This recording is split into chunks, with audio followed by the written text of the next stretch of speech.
আসলে একটা মানুষের বেঁচে থাকার জন্য কতটুকু জায়গার দরকার পড়ে বলেন তো? কতটুকু জায়গা? একর একর, বিঘা বিঘা, শতাংশ শতাংশ, এরকম? একবার চিন্তা করেন তো।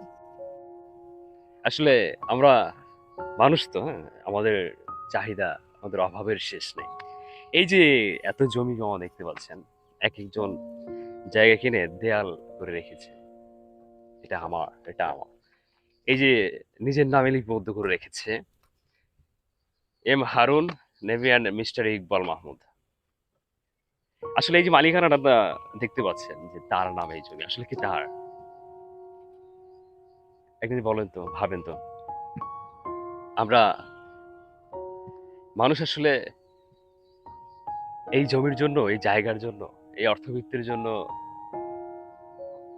রক্ত চিনি না, সম্পর্ক চিনি না, আত্মীয়তা চিনি না, এই জমি, এই সম্পদের জন্য।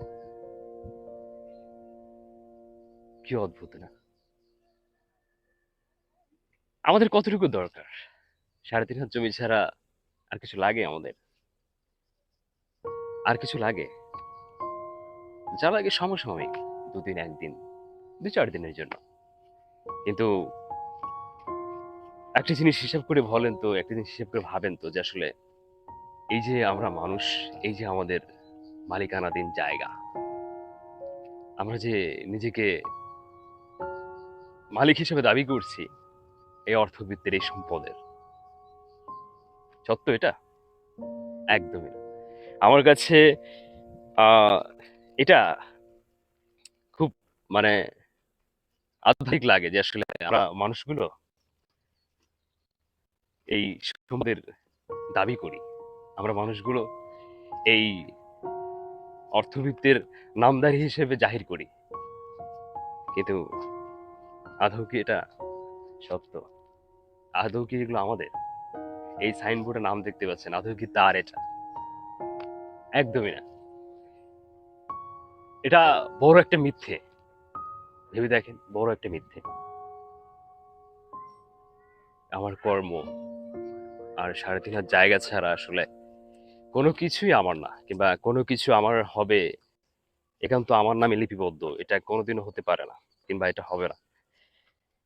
মানুষ চিরকাল, যত জন্মের পর থেকে মৃত্যু পর্যন্ত,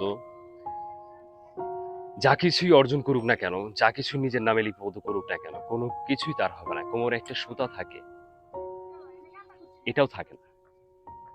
মরে গেলে শেষ গোসলের সময় সেটা রেখে দেবে। 3.5 হাত জায়গা ছাড়া আমার আপনার আর কিছু নেই, কিছুই নেই, কিংবা কিছুই থাকে না, থাকার কথা না। এই সংসার, এই সন্তান, এই সম্পর্ক, কোনো কিছুই না।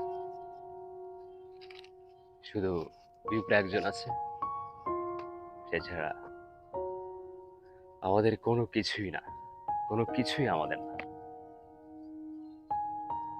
এইটাই বাস্তব কথা। এর চেয়ে বাস্তব কথা, এর চেয়ে সত্য আসলে কিছুই হয় না, কিছু হবে না।